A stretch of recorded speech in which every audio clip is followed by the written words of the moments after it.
privacy. You ever had one of those moments where you told someone something personal, maybe a dream, a plan, or just something close to your chest, and immediately felt off, like you'd handed them a piece of something too raw, too unfinished, and now it didn't quite belong to you anymore? Yeah, that feeling. That's your intuition reminding you of the quiet power of privacy. Let me tell you a quick story. A few years ago, a friend of mine, we'll call her Sarah, got accepted into a major program in New York. Big deal, life-changing. She'd worked quietly for years, grinding after hours, working weekends, building a portfolio in silence while everyone else was, well, talking. Then, the minute she got the acceptance letter, she told everyone, friends, co-workers, exes, the Uber driver. She even posted a screenshot of the email with a long, teary caption. The dopamine hit, immediate. The praise flooded in. But then something strange happened. She started second-guessing the move. Friends gave unsolicited opinions. Someone from her past applied to the same program and started comparing credentials. Suddenly, what had once felt sacred now felt public and messy. The plan derailed before it even began. She told me later, "I should have just held it close a little longer." That sentence stuck with me. We live in a hyper-exposed world. Somewhere along the way, privacy became old-fashioned. These days, it's almost suspicious if you're not posting your dinner, your thoughts, your relationship, your daily habits. There's this unspoken pressure to narrate your life like it's a show, and you're both the star and the PR manager. But here's the thing, everything shared loses a little bit of its soul, not because people are malicious, just because people are people. They'll project, judge, question, compare, or worse, not react at all. And somehow that silence can feel more deflating than criticism. It's not that you can't trust anyone, it's that not everything needs to be shared in the first place. Because some things, especially the real life-shaping things, need to breathe in the dark first. Privacy isn't about secrets, it's about sovereignty. Let's be clear, we're not talking about secrecy in the shady, don't tell anyone I cheated on my taxes kind of way. That's not privacy, that's hiding. No, this is something else. This is about agency. Keeping something private is saying, this is mine, I'm still tending to it. It's not ready for the world. Think about it like this. When a seed is planted, it doesn't scream its presence. It grows in silence under soil, protected from weather and noise. If someone were to dig it up too soon, just to see if it's growing, it would die. Your goals, your peace, your inner growth, same rules apply. What sharing too soon steals from you. There's a very human reason we overshare. It feels good. Temporarily, when you tell someone about a new idea or a plan, your brain releases dopamine, the same feel-good chemical you'd get if you actually accomplished the thing. In other words, your brain can't always tell the difference between talking about it and doing it. That's why people feel a weird high after posting, "I'm starting a new chapter," but never turn that chapter into a real story. But the more you talk, the more that energy leaks out. And the more others talk about your thing, the less it feels like your thing. You start adjusting your vision to meet their reactions, good or bad. Before long, you're shaping your path based on likes, praise, or subtle digs. Not because you're weak, but because you're human. The myth that sharing are of authenticity. Here's another trap. The idea that being real means putting everything on display. We confuse authenticity with exposure, but true authenticity isn't broadcasting your every struggle. It's knowing what parts of you are meant to be witnessed and what parts are meant to be protected. Sometimes strength doesn't look like vulnerability. It looks like restraint. It looks like keeping your peace to yourself, holding your joy quietly, letting your actions speak louder than your posts. What this article is and isn't, so know, this isn't a lecture on how you should live off-grid, delete all your socials, and trust no one. Although, hey, wouldn't blame you if you did. It's a gentle invitation to rethink the narrative we've been sold, that everything worth feeling is worth sharing.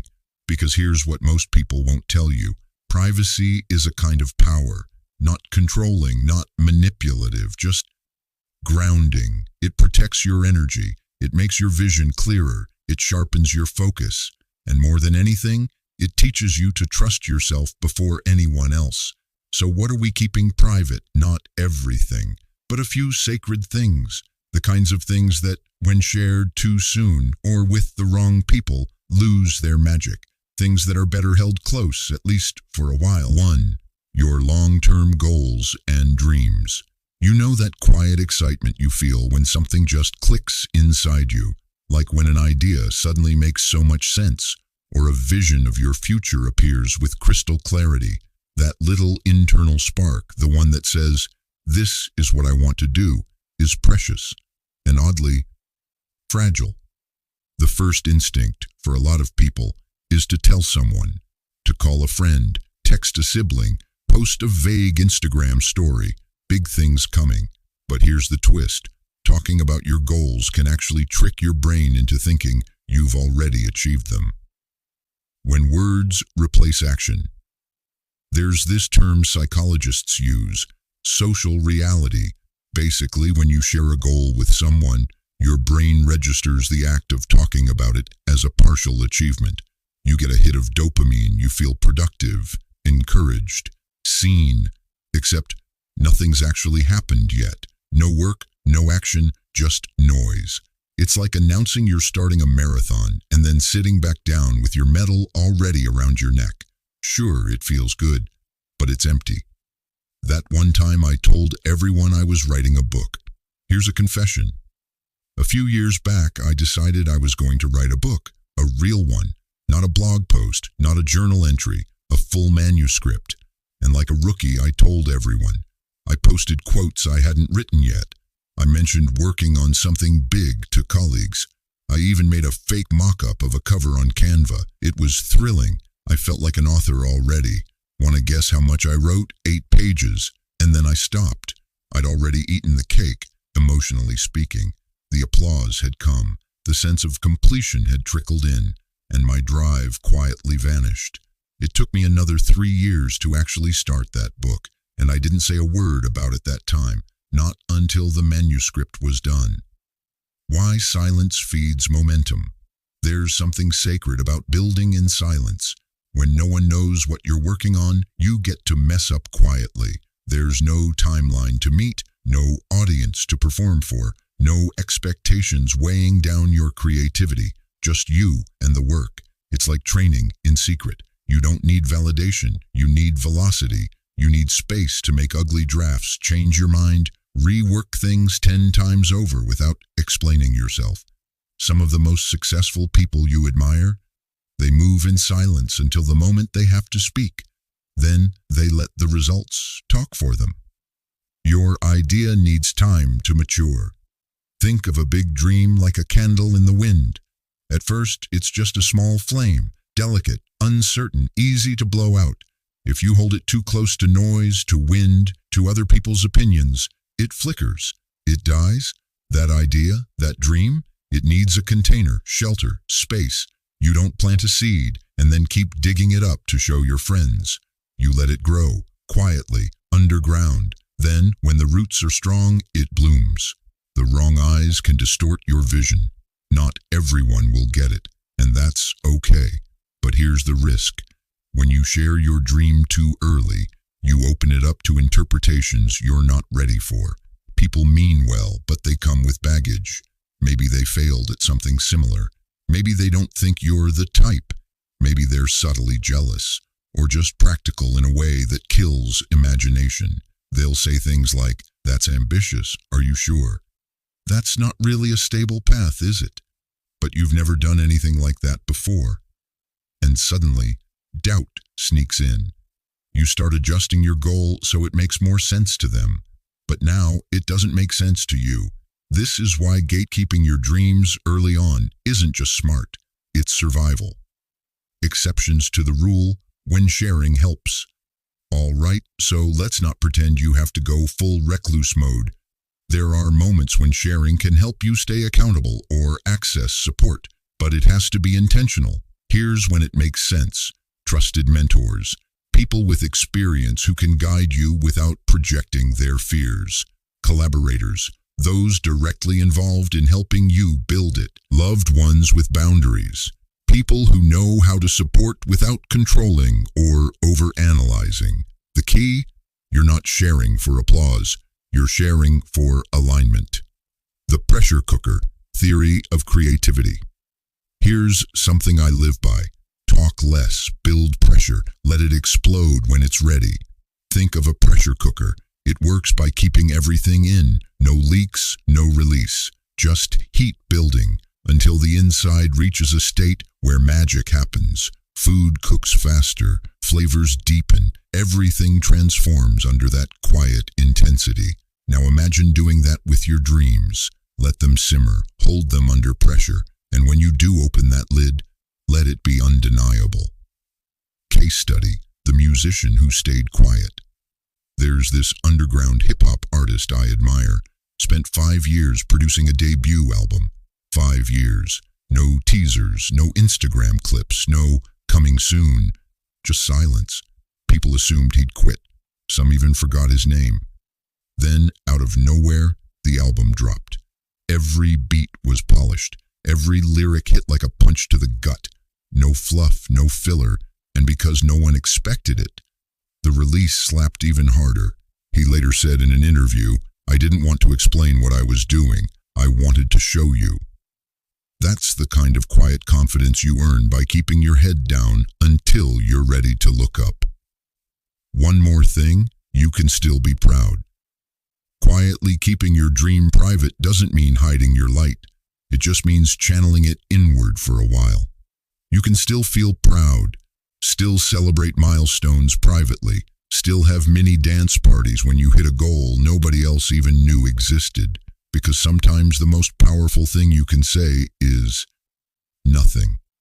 Gut check before you share. Ask yourself, am I sharing this because it's ready or because I want to feel good right now? Will this person help it grow or plant doubt? Is the energy behind this confidence or insecurity? If the answer leans toward ego or validation, hit pause. Let your work keep cooking. Next up, we're going to talk about something even trickier, money. Because if there's anything more private than your goals, it's your bank account. 2. Your financial situation. Why quiet wealth is safer and smarter. Money's weird, isn't it? It makes people squirm. It makes people proud. Sometimes both at once. And oddly enough, it's one of the first things people start flaunting and one of the last things people feel comfortable talking about honestly. But here's the truth that most people figure out the hard way. The more people know about your financial life, the more complicated your life gets. The flex trap, when showing off backfires. Let's not pretend the temptation isn't real. You get a raise, a new car, or finally pay off your debt, and boom, you want to share. Maybe it's a subtle flex. Maybe it's just pride. But once the door opens, it rarely shuts cleanly. And suddenly, cousins remember your number. Friends start hinting at loans. Strangers start measuring your worth by digits they shouldn't even know. The problem isn't the wealth, it's what others project onto it. They don't see the years you ate ramen, or the second job you never posted about. They just see the outcome and they assign meaning to it that doesn't belong to you. Quiet money moves loudly. You know what's genuinely powerful? A wealthy person who doesn't feel the need to prove it. That's strength. That's confidence. That's security without ego. Some of the richest people I know drive 10-year-old cars. They wear simple watches. They still compare prices on groceries. And it's not because they're cheap. It's because they don't need the performance. The psychology of privacy around wealth. Here's a strange truth that plays out over and over. The more you talk about money, the more emotional baggage it brings. Pride, shame, envy, guilt, all of it shows up. And not just in you, but in the people around you. Money is never just about dollars. It's tied to family stories, personal worth, self-esteem, social status. It can inflate egos or destroy friendships, sometimes in the same sentence. That's why the safest route is simple. Handle your finances like you'd handle a valuable family heirloom, quietly, carefully, respectfully. But what if I'm proud of my progress? You should be. Especially if you came from less. Especially if you've worked your tail off. But pride doesn't require an audience. You can celebrate milestones without posting your bank balance. You can feel secure without broadcasting your income bracket. And you can take care of yourself and your loved ones without advertising what you're worth. Because here's what happens when you do start sharing. People start keeping score. It's subtle at first, then it gets awkward. You say something like, "I finally paid off my car," and someone hears, "Oh, they're ahead of me now." You mention buying property, and suddenly people treat you like a walking ATM. Even loved ones who should be cheering for you may start competing with you, or resenting you, or doubting your motives, not because they're bad people, but because money activates deep insecurities in all of us. Jealousy lives where comparison thrives. There's a reason why that old phrase still holds up. Comparison is the thief of joy. You might think you're inspiring others by talking about your wins, and sometimes that's true. But more often than not, people end up comparing themselves to you and feeling smaller. And here's the twist. They may not even realize they're doing it. They'll just start pulling back, acting cold, making snide remarks, all because you shared something that was supposed to feel good. The freedom of low expectations. Let me say this straight. There's something wildly freeing about people not knowing what you have. When you keep your financial life low-key, no one questions your lifestyle choices. You avoid awkward asks for help or loans. You keep control over how others see you. Ever notice how the richest people in a room often look the most unassuming? There's wisdom in that. You don't owe anyone an explanation. Let's clear this up once and for all. You don't owe your parents a spreadsheet. You don't owe your friends access to your salary. You don't owe the internet your financial statements. Your money is yours. And if you're being responsible, ethical, and generous in your own way, that's all that matters. What you don't need is to invite chaos into a space you've worked so hard to bring peace to. The we should go halfsies dance. You ever been in this situation? You're out with friends. The bill comes. Suddenly, someone remembers you, make more, and you feel this weird pressure to cover more of the cost. Even if they don't say it, it's there in the eyes. The shrug, the offhand, "You got it, right?" It's exhausting, but guess what? If they didn't know your financial position, they wouldn't ask.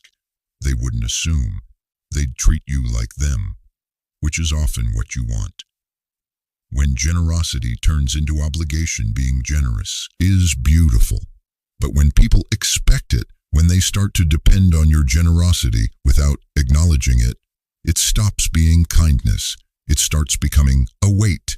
And that kind of invisible obligation can burn you out. Protecting your financial privacy doesn't make you selfish, it makes you smart.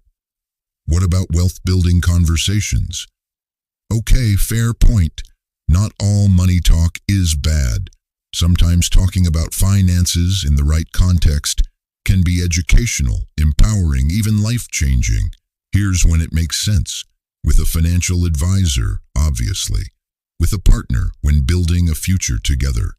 With mentors or experts who help you grow smarter.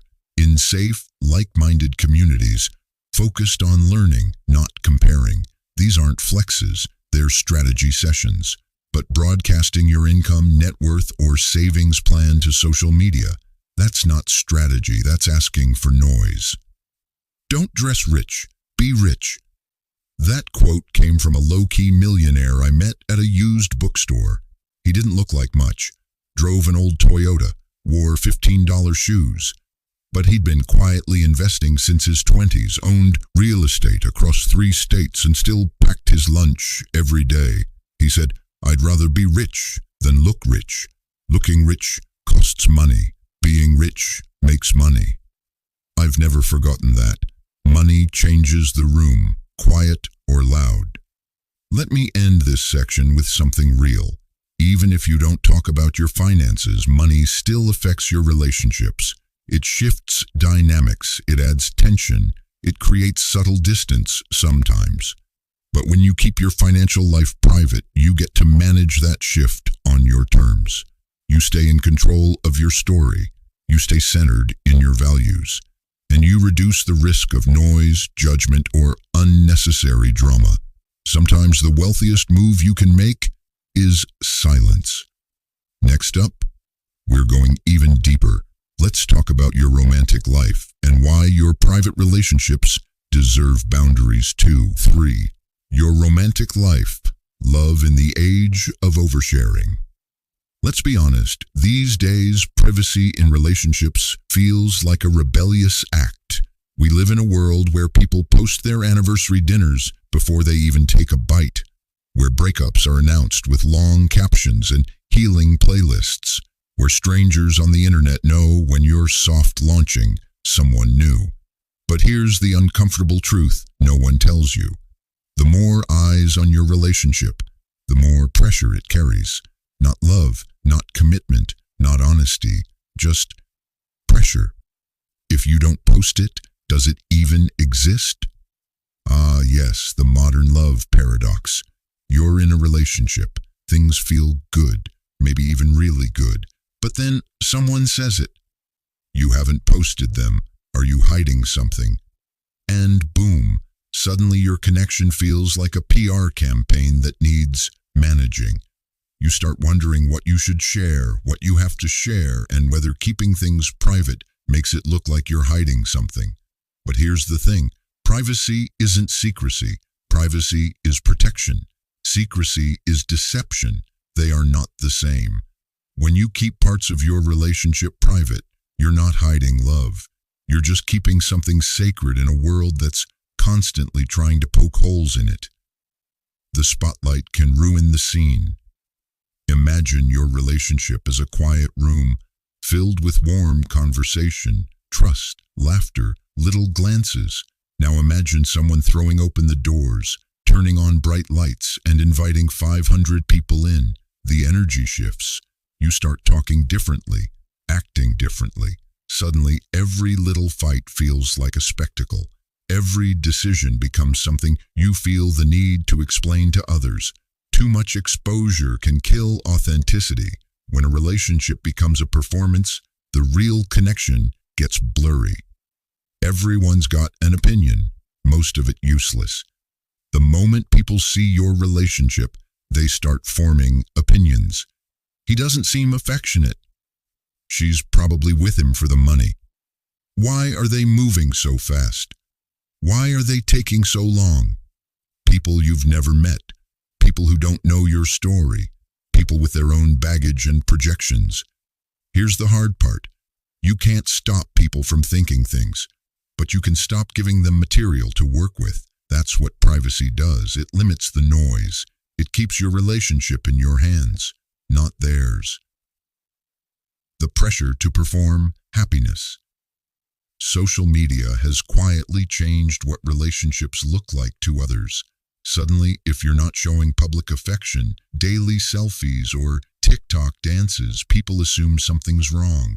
But real love, it's quieter. It's in the way they remember how you take your coffee. It's in the comfort of silence, the arguments you grow through, the bad days, the messy nights, the private jokes no one else would understand.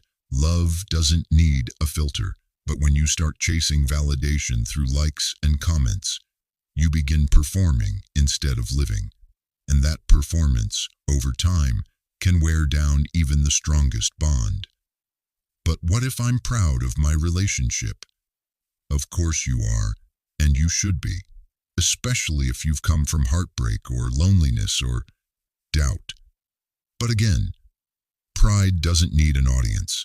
There's a difference between sharing with people and sharing for people. If you post a photo because it brings you joy, beautiful. If you post it to prove something to others, that's when you need to pause. Ask yourself, would this moment still feel good if no one saw it but us? If the answer is yes, you're doing it right. Breakups hit different when they're public. Let's talk about the other side of the coin.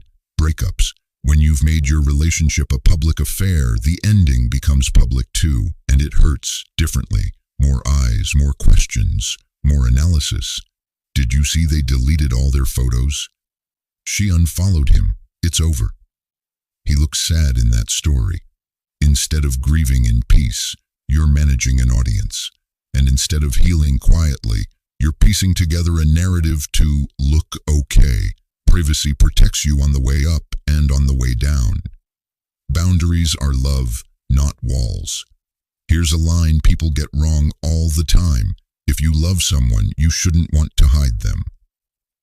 If you love someone, you should want to protect them from outside pressure, from false narratives, from the emotional chaos of unsolicited opinions.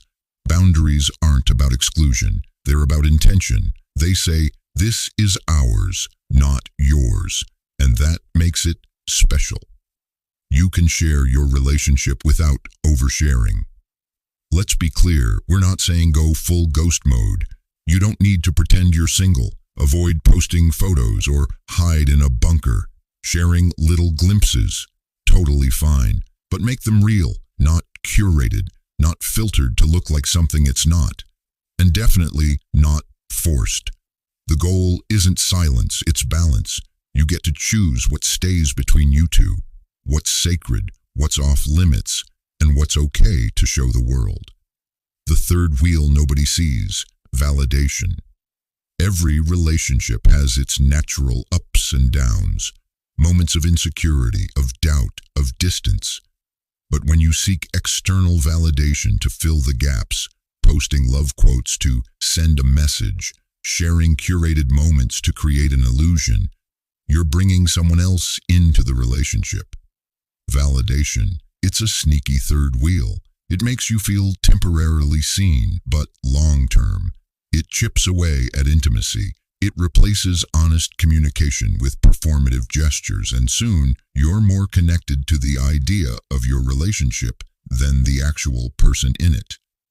What healthy relationship privacy looks like. You don't announce every milestone. You live them. You don't explain your fights. You resolve them privately.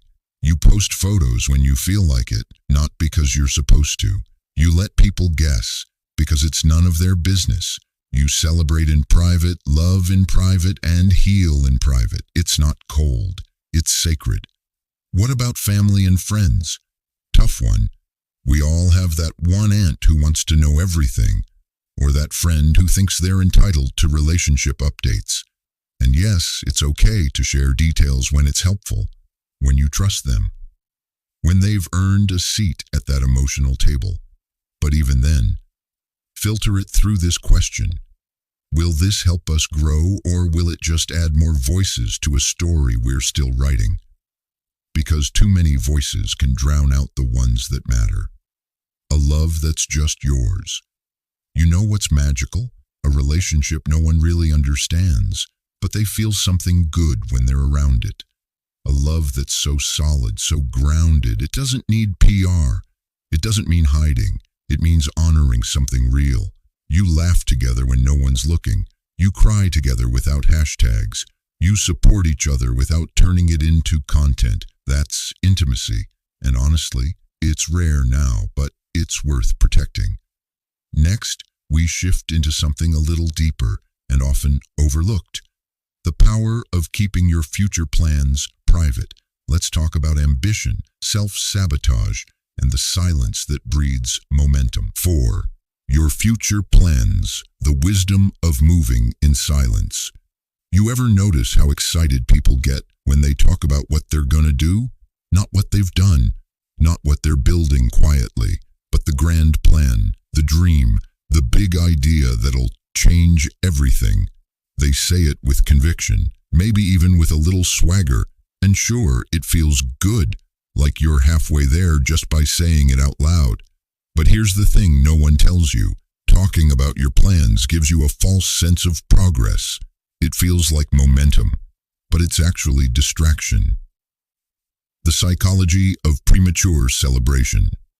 There's this odd little quirk in human behavior called social reality substitution. It means that when we talk about our goals, our brain starts to release the same feel-good chemicals it would if we actually achieved them. Think about that. You tell someone, I'm going to start my own business this year, or I'm going to lose 30 pounds. And they say, wow, that's amazing. Boom, dopamine, validation, pride, and suddenly your brain feels satisfied, except you haven't actually done anything yet. It's like eating the wrapping paper and thinking you had the meal. Everyone's got an opinion, and that's a problem. The moment you start sharing your goals too early, people start projecting their fears, limitations, and expectations onto them. That's risky, don't you think? You really think that's realistic at your age? But what if it doesn't work out? You were excited, you were motivated, and now you're second-guessing everything. Their voice becomes part of your inner dialogue. So instead of building, you're battling other people's doubts, even when you didn't ask for them. Silence isn't weakness, it's discipline. There's this old saying, a lion doesn't have to tell you it's a lion. That's what silence feels like when you're chasing something real. It's not hiding, it's staying focused. It's trusting the process more than the praise. Because here's the truth, real power moves in silence. And that silence, it's where clarity lives, where momentum builds, where distractions can't reach you. The energy leak. You didn't see coming when you talk about your future too much. You leak energy. Every explanation, every debate, every time you defend your plans, you're spending emotional and mental fuel on people who aren't going to help you build. And that energy, you need it. For the long nights, the self-doubt, the grind, the real work. You can either spend your time talking about what you're going to do, or you can actually do it. You don't have energy for both, but can't speaking it into existence help? There's this popular phrase, speak it into existence. And yes, there's power in words. Affirmations, declarations, vision boards, journaling, all of it can be helpful. But there's a line. The difference? When you speak your goals to yourself, you're anchoring your focus. When you speak them to others, you're risking dilution. Unless they're the right people. Because not everyone is equipped to hold space for your dreams. Some folks hear your plans and immediately try to resize them to fit their fears. The ego trap of being seen as ambitious. Sometimes we don't share our plans because we're excited. We share them because we want to be seen as someone who's going places. That's not ambition, that's ego. It's subtle, but deadly. You start performing your future instead of building it. You start managing perception instead of refining your craft. And before you know it, you're more attached to the image of being a go-getter than to the actual process of becoming one. Let your results do the talking. You ever meet someone who didn't say much about what they were working on, but then one day they show up and they've done it? No long build-up, no marketing campaign, just quiet progress, and boom, results. That kind of energy hits different because it wasn't just ambition, it was execution. And let's be honest, execution speaks louder than explanation ever could. Protecting the sacred space of becoming. There's a delicate phase in every goal, the becoming phase. It's where things are messy, where nothing looks impressive, where you're failing privately, learning slowly, building muscle memory. This stage is fragile. Too much outside input and it collapses. It's like trying to grow a plant and letting everyone poke at it every day. That's why silence matters. It creates a greenhouse for growth, warm, private, protected, until it's strong enough to thrive in public. But don't you need accountability? Yes, but not from everyone. Accountability isn't about broadcasting your plans. It's about choosing one or two people you trust. People who understand the difference between support and sabotage. People who will ask you, how's it going? Not, are you still trying to do that? People who believe in your dream and in your discipline. So, yes, get accountability. Just don't confuse that with performance. What keeping plans? Private actually looks like you write your goals down. For your eyes only. You build in silence. No need to post every step. You talk after you've created something, not before. You celebrate small wins privately. They're still valid. You refine in secret, and when it's ready, it speaks for itself. People can't attack what they don't know. Let's get real for a second. The world isn't always cheering you on. Sometimes it's waiting for you to fail, not out of cruelty, but because your success threatens their comfort zone. So when you keep your plans close, you protect them from unnecessary heat. They can't poke holes in your vision if they don't know what you're building. They can't sabotage what they don't see coming. Silence is a form of self-respect. At its core, this isn't about secrecy. It's about respecting the process. You're not a spectacle. You're not a character in someone else's drama. You're a human being doing hard things. And that deserves protection. That deserves space.